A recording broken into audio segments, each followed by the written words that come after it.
They were given a small portion of a thick brown spread alongside their bread, and at first glance it did not resemble butter, jam, or anything familiar from home. And when they tried to spread it, the texture resisted the knife and clung heavily to the bread, and several of them hesitated before tasting it.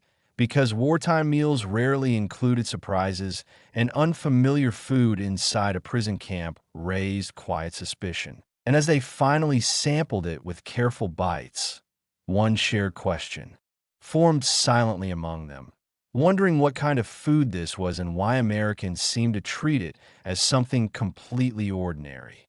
The midday meal arrived as it usually did, carried in plain containers and distributed with the same measured routine that shaped most of their days, and nothing in the approach suggested that this meal would differ from the many before it, because repetition defined camp life and repetition rarely allowed surprises, and the men approached the serving area with the calm attention they had developed through habit rather than expectation. Each prisoner received his portion of bread, and alongside it a small serving of a thick brown spread placed carefully as if it were a normal addition. And at first glance it did not resemble butter and did not carry the color of jam, and its surface looked dense and slightly matte, holding its shape rather than melting or sliding. And this visual difference alone caused a few men to pause before sitting down. Food inside the camp followed predictable patterns. Simple ingredients prepared for efficiency and nutrition rather than variety. And because of this predictability, any change drew attention, not out of complaint, but out of caution, since unfamiliar items required interpretation before acceptance. And interpretation had become a quiet survival skill in an environment where understanding often mattered more than reaction.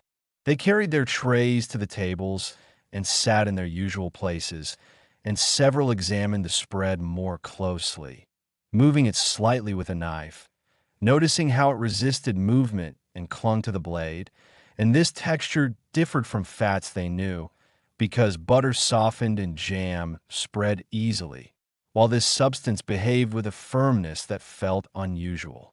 The smell was mild yet distinct, carrying a roasted scent that some could not immediately place. And scent often triggers memory, yet here memory offered no clear reference. And when memory fails, the mind grows cautious, because recognition provides comfort while uncertainty invites hesitation. No guard offered explanation, and no label accompanied the food, and this absence of information left the men to rely on observation alone, and observation without context often slows decision-making, especially in captivity where careful behavior becomes second nature. Some assumed it might be a substitute created for wartime efficiency, since substitutions were common during shortages, and this explanation felt practical, because wartime kitchens often adapt ingredients to available supply, and adapting does not require familiarity to function.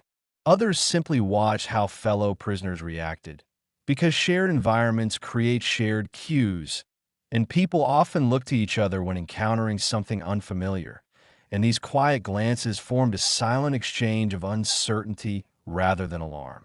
Eventually, a few spread it thinly on bread, testing how it held, and the thickness required more pressure than expected, leaving uneven layers, and even this physical effort reinforced how different the food was from what they knew, because ordinary foods rarely demanded attention to apply. The moment remained calm and unhurried, shaped more by curiosity than suspicion, and in that calm, they prepared to taste something entirely new, not as a special treat and not as a punishment, but as part of the ordinary meal, and that ordinariness itself suggested that whatever this spread was, it belonged naturally to the food culture around them, even if it did not yet belong to their own experience. When the first cautious bites were taken, the reaction was not dramatic and not loud, because men in captivity rarely reacted strongly to food, yet the unfamiliarity of the taste made them slow their chewing as they tried to understand what they were experiencing, and the flavor did not match butter, did not resemble cheese and did not carry the sweetness of jam, but instead offered a roasted, slightly salty taste that lingered longer than expected. Texture played as much a role as flavor, because the spread felt dense in the mouth, thicker than most foods they were used to eating with bread, and this heaviness required slower chewing, which naturally extended the moment of evaluation. And evaluation often happens quietly when people encounter something outside their habits. Some noticed a faint nut-like quality in the taste, yet not everyone immediately identified it, because peanut-based foods were not common in their previous diets, and recognition depends on prior exposure. And without exposure, the mind searches for comparisons that do not always exist. They did not reject the food and did not embrace it either, but treated it as another item to understand because practicality guided their approach to meals, and meals inside the camp served purpose more than pleasure, and anything edible and filling held value regardless of familiarity. A few experimented with smaller portions, adjusting how much they spread on the bread, and this careful testing showed how people adapt gradually to new foods, reducing uncertainty through measured experience rather than quick judgment. The smell, which had seemed vague before tasting, now connected more clearly to the flavor. And this connection helps some place it within the category of roasted foods, and categorization helps the mind feel oriented, even when the category remains broad.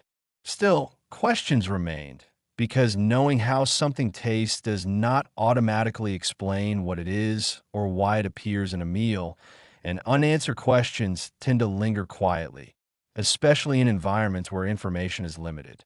The guards continued their routine without comment, eating their own meals or moving along their duties, and this normal behavior suggested that the spread was not unusual in the local diet, and normalcy often communicates more than explanation.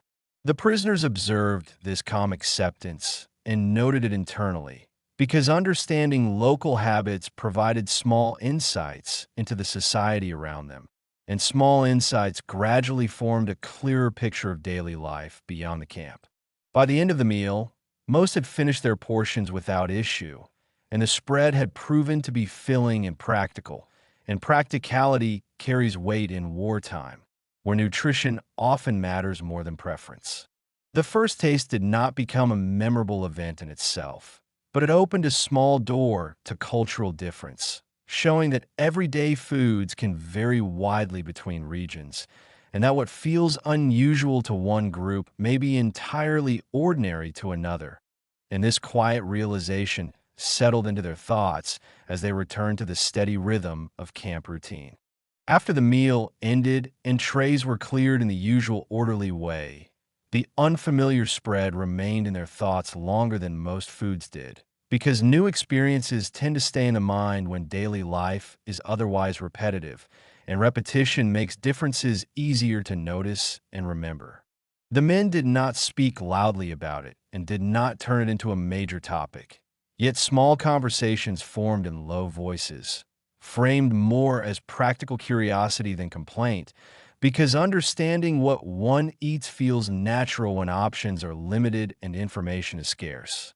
Some tried to describe the taste to one another, comparing it to roasted seeds or ground nuts. And these comparisons were attempts to place the food into known categories, since categorization helps reduce uncertainty, and the human mind prefers familiar labels over open questions. A few prisoners who had worked previously in agriculture considered whether the spread might come from a crop processed into paste, because processing extends shelf life and improves transport efficiency, and wartime supply systems often favored foods that stored well and provided strong nutrition.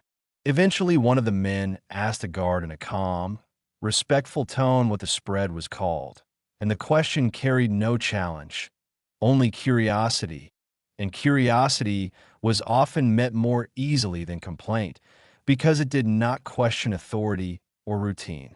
The guard answered briefly, using a simple word that some recognized faintly and others did not, explaining that it was made from peanuts ground into a paste, And this explanation clarified the origin without adding ceremony, because for those familiar with it, the food required no special introduction. Hearing the name allowed the prisoners to connect the taste with a source, and once a source is known, the mind relaxes because knowledge replaces guesswork, and guesswork consumes more mental energy than simple understanding. They learned that peanuts were widely grown and used in American diets, valued for nutrition and storage, and this detail fit logically with wartime priorities, since foods that last long and provide energy serve practical needs in large populations. The idea that a single crop could be turned into a stable, filling spread added another small piece to their understanding of how food systems differ between countries, and food systems often reflect geography, climate, and agricultural focus rather than preference alone. No one treated the explanation as remarkable, and no one dismissed it either, because captivity encourages balanced reactions, and balanced reactions protect morale better than strong opinions about things that cannot be changed.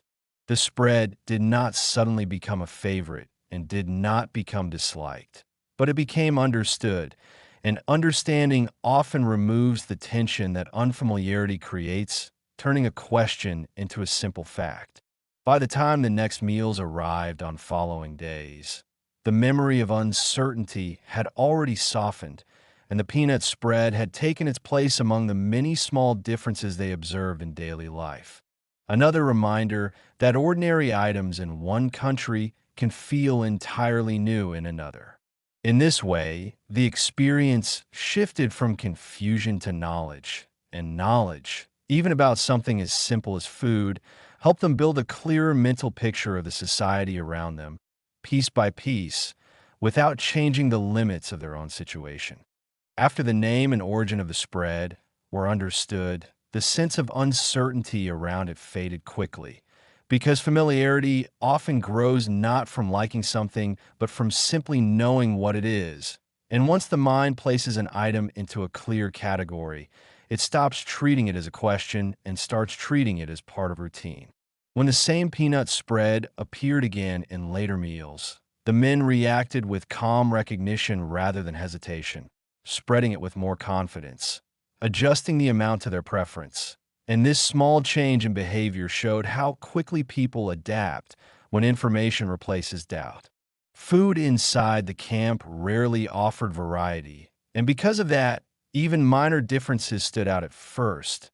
Yet those differences often blended into the background once repeated, and repetition has a quiet way of turning the unfamiliar into the ordinary. Some men noticed that the spread provided lasting energy, keeping hunger away longer than plain bread alone. And this practical benefit mattered more than taste, because wartime eating focused on sustenance and efficiency rather than enjoyment. They also observed how easily the spread stored without spoiling quickly, and this durability fit the logic of wartime supply systems, where foods that travel well and last long reduce waste and simplify logistics. And understanding this made its presence feel practical rather than unusual. Conversations about it became brief and factual, mentioned in passing rather than discussed at length, because once a topic is understood, it loses the attention it once demanded, and attention in captivity often shifts toward matters that affect daily comfort more directly. The guards treated the food as entirely ordinary, and their neutral attitude reinforced that this item was a normal part of local diets, not a special substitute or rare provision. And normal treatment often communicates more clearly than explanation. For the prisoners, this small adaptation reflected a broader pattern they had experienced before, where new routines slowly replaced old expectations, and the mind adjusted step by step to a different environment without dramatic change. They did not attach emotion to the spread and did not see it as a symbol, because most daily items in captivity remained practical rather than meaningful, and practicality guided their responses more than sentiment. Still, each small adaptation added to their quiet understanding of the country around them. showing how local agriculture and food culture shape everyday meals. And these details, though simple, contributed to a larger mental map of the world beyond their past experiences. By this stage, the peanut spread had become just another part of the meal, neither remarkable nor strange, and its journey from unfamiliar to normal illustrated how quickly human perception adjusts when routine and knowledge work together. In the steady rhythm of camp life, this change required no announcement and no reflection, because adaptation often happens quietly, turning questions into habits and habits in a background, where they remain without drawing attention again. As time went on and the peanut spread fully blended into their routine meals, it stopped being something they noticed at all. And this quiet disappearance from attention showed how the mind prioritizes what is new only until it becomes predictable. And predictability often brings a certain calm in environments where much of life feels controlled by outside decisions. Looking back, the experience had never been about the food itself, but about encountering a small part of a different food culture, because what people grow, process, and eat depends on land, climate, and tradition, and these factors shape daily life in ways that outsiders do not always expect. They understood that peanuts were common in the region and that turning them into a stable paste made sense for storage and transport. And this practical reasoning fit the broader pattern they were gradually observing about American systems, where efficiency and scale influenced many aspects of daily living. The realization did not create admiration and did not create criticism, but it added another neutral detail to their understanding, and neutral details often build a more accurate picture than strong opinions, especially when seen over time. Food, like language and routine, reflects the environment that produces it, and by noticing these reflections, the prisoners quietly expanded their awareness of how life outside their past experience functioned, even while they remained physically confined. They did not see the spread as generosity and did not see it as strategy, because most camp meals followed logistical planning rather than symbolic intent, and separating logistics from meaning helped keep their thinking grounded. Still, the memory of their first hesitation remained faintly, reminding them how easily unfamiliar things can feel uncertain until explained, and how quickly that uncertainty fades once knowledge replaces assumption. In captivity, learning small things about the surrounding culture sometimes provided mental orientation, and orientation reduces confusion, and reduced confusion helps maintain steady morale, even when circumstances stay the same.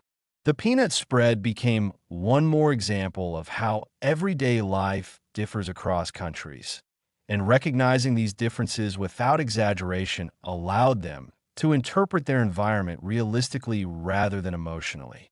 By the end, the experience stood as a simple reminder that even during war, daily life continues with its own habits, crops, and foods, and that understanding those details does not change confinement, but can make the unfamiliar world slightly easier to comprehend. And in a life shaped by limits, even small understanding counted as a quiet form of adaptation, helping them move through each day with a clearer sense of the place they temporarily lived in, without expecting that clarity to change their situation. In the end, the peanut spread did not change their portions, did not alter their routine, and did not make camp life easier or harder.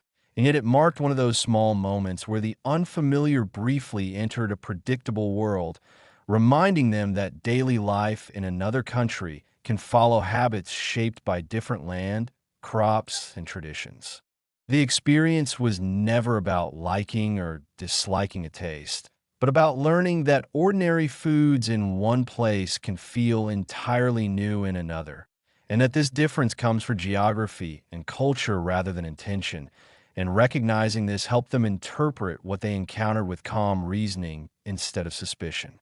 For the prisoners, the lesson remained practical, because captivity had taught them to focus on what could be understood rather than what could be changed, and understanding, even in small matters, reduced uncertainty and supported steady thinking.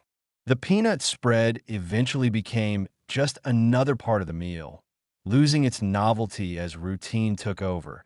And this quiet shift from question to habit reflected how people adapt step by step to new environments without needing dramatic change.